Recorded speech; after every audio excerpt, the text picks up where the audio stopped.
dipersembahkan oleh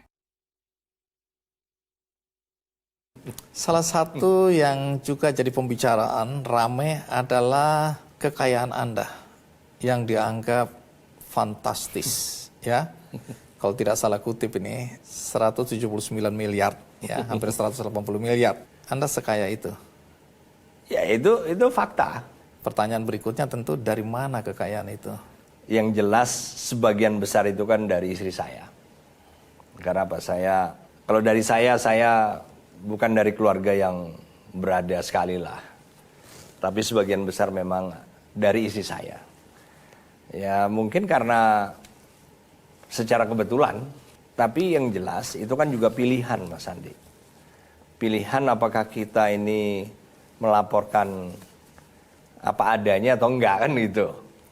Saya memilih melaporkan apa adanya. Jadi itu bukan harta kekayaan yang Anda dapatkan, tapi itu adalah harta kekayaan istri. Oh iya, sebagian besar. Oke, pertanyaan berikutnya dari orang-orang yang ingin tahu harta kekayaan sebanyak itu, tapi kemudian penjelasannya adalah banyak sekali hibah tanpa akta. Hibah tanpa akta, terutama properti ini ya. Iya. Baik di dalam negeri maupun di luar negeri. Betul. Bagaimana Anda menjelaskan ini? Ya, yang belikan mertua saya. Jadi sejak kita menikah, mertua saya membelikan rumah. Ya kan, menurut saya juga sesuatu yang bagi saya, kan bukan pilihan saya untuk tidak mau. Tapi kita dibelikan. Begitu juga pada saat kita belajar di luar negeri waktu itu, juga dibelikan. Ya, kan gimana jawabnya? Tapi itu semua dibelikan oleh mertua saya. Dan Anda punya niat baik melaporkannya. Oh iya. Iya. Oke, jadi tidak diumpetin gitu maksudnya. Wah. Oke. Enggak. Baik. Kita lompat ke soal gelar. Oh. Karena tadi saya lihat ini sejarah dari Panglima Besar Sudirman ya. Ini sampai ke terakhir Pak Hadi ini ada yang cuma SE atau nggak ada gelar sama sekali. Nah, gelar Anda ini panjang sekali ya. Saya harus mengutipnya supaya nggak salah ya. Ada SE ya, kalau ini sarjana ekonomi tentu ya. Ini dari mana? Dari Universitas Terbuka. Oke. Ada Master of Arts ya, artinya MA. Ya. Ini dari mana? Norwich University. Oke. Kalau Master of Science, MSc. Itu dari National Defense University. Oke. Masih ada lagi nih panjang ini. Master of Philosophy. Itu dari George Washington. Dan ada Doctor of Philosophy. Nah, PhD ini saya belum selesai. PhD, oke. Saya belum selesai. Saya ngambil PhD di George Washington. Jadi saya berangkat tugas sekolah, diberi waktu itu 3 tahun 9 bulan. Saya sudah menyelesaikan semua coursework, sudah menyelesaikan comprehensive exam, sudah menyelesaikan field exam, sudah lulus. Saya sudah mulai candidacy, tapi kemudian surat tugas belajar saya sudah selesai. Karena surat tugas itu dikeluarkan pada saat kita berangkat. Nah, PhD di Amerika memang agak lama daripada, bukan hanya PhD lah, master waktu itu juga jauh lebih lama dari sistem yang ada di misalnya di negara-negara Commonwealth, Inggris atau Eropa. Nah, jadi sebetulnya saya belum selesai PhD. Bagi orang yang melihat dari perspektif tetap aja negatif, kok bisa ya Andika ini punya banyak waktu untuk belajar? Emang dia nggak kerja? Nah, bagaimana Anda menjelaskan? Ya itu penugasan, kan bukan kita memilih. Dan saya senang sekarang ini jauh lebih banyak lagi kesempatan. Jadi waktu saya ngambil PhD waktu itu seingat saya orang kedua, perwira kedua yang dikirim sekolah ke luar negeri untuk ngambil PhD. Sekarang sudah jauh lebih banyak. Boleh tahu nggak, untuk tentara, dengan semua gelar yang Anda dapatkan ini, apa manfaatnya?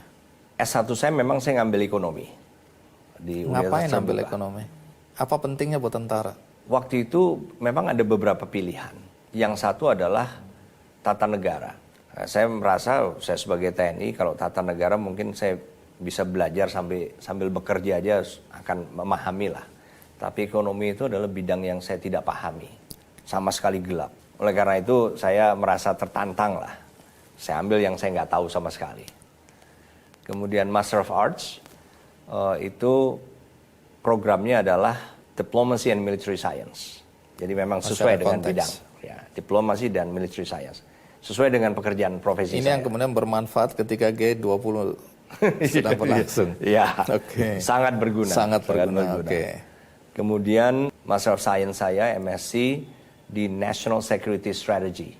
Masih ada konteks. Itu strategi keamanan nasional sesuai dengan profesi saya. Kemudian MPhil saya adalah Public Policy and Public Administration, tapi konsentrasinya di National Security Policy. Kalau Master of Science tadi National Security Strategy, strategi keamanan nasional. Kalau yang PhD-nya kebijakan keamanan nasional. Ini akan Anda selesaikan atau bagaimana? Saya belum tahu karena saya merasa begitu saya kembali ya saya harus fokus lagi ke profesi saya. Dan saya bukan orang yang terlalu bisa sambil kerja tapi juga menyelesaikan. Wah, saya nggak terlalu pinter lah. Satu-satu lah. Kalau Anda pensiun, apa yang akan Anda lakukan atau kerjakan? Yang jelas apa rencana ke depan? Ya 58 itu masih muda lah menurut saya. Kita masih produktif. Bukan hanya bidang saya, tapi juga kan secara umum banyak profesi dokter juga selama dia masih bisa mendapatkan surat izin praktek yang tiap 5 tahunan dievaluasi, itu dia masih bisa. Jadi secara pribadi apa rencana Anda? Ya saya harus tetap melakukan sesuatu lah. Apa itu? Saya belum tahu. Saya belum mikir. Karena Anda belum tahu, Iya. saya kasih tahu, di luar sana nama Anda kan disebut-sebut sebagai calon presiden. Ada yang bilang, oke, calon wakil presiden, apapun itu ya. Sampai di sini apa komentar Anda soal nama Anda disebut-sebut? Ya, pertama saya realistis lah Mas Andi. Realistis itu artinya saya ini siapa sih? Andika Perkasa, Jenderal, Panglima TNI. Iya. Tapi yang jelas saya nggak mau GR lah. Saya merasa ya ini saya baru menyelesaikan tugas saya sebagai Panglima TNI. Saya akan pikirkan nanti setelah saya pensiun. Tapi di luar sana sudah ada kelompok-kelompok yang terbentuk yang kemudian menjadi pendukung Anda, mendorong Anda untuk pencalonan. Bahkan di beberapa daerah akan terbentuk ya semacam mau dibilang rantingnya, di mana nama Anda mereka calonkan. Anda mau melarang mereka atau Anda membiarkan? Enggak, nggak mungkin saya melarang. Mereka punya hak untuk masing-masing kan punya hak untuk melakukan apa saja. Tapi bukan Anda yang meminta itu ya? Enggak, yang jelas bukan saya. Tapi apakah ada partai yang sudah mulai mendekati Anda? Enggak, kalau soal ini calon nggak ada, presiden? Belum ada. Atau belum wakil ada presiden apapun itu? belum ada yang ngomong itu. Oke, kalau ini nggak enak berandai-andai, tapi kan itu bisa terjadi juga. Kalau ada partai yang datang dan memang dia sudah memenuhi kuota ya untuk bisa mencalonkan seseorang datang ke Anda bersedia nggak? Yang itu saya jawab nanti setelah pensiun aja Mas Andi. Okay. Kan masih ada kick Andy lagi. Baik, sangat diplomatis ya. Tapi orang tetap menganggap Anda ini katakanlah kuda hitam. Katakanlah semua orang bicarakan ada beberapa nama ya, tapi semua tarik ulur. Kemudian ada juga seorang pengamat dan cendekiawan juga yang mengatakan Andika Perkasa itu bisa jadi kuda hitam. Ketika semua deadlock, dia akan muncul ke permukaan. Sekarang bukan saya tanya apakah Anda mau, tapi apakah Anda siap kalau satu hari dihadapkan pada situasi seperti itu dan Anda diminta untuk jadi apakah itu calon presiden atau wakil presiden. Ini bukan soal mau, tapi Anda sanggup atau tidak kalau diminta? Ya, pokoknya Mas Andi, kan jawaban saya adalah saya sekarang ini belum berpikirlah ke situ. Karena apa? Saya masih aktif.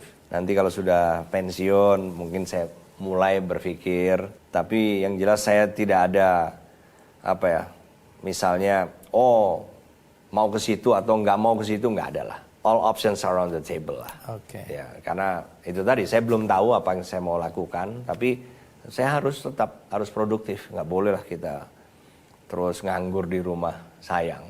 Atau Anda merasa tidak etis dalam posisi Anda sebagai Panglima sekarang untuk menjawab pertanyaan ini?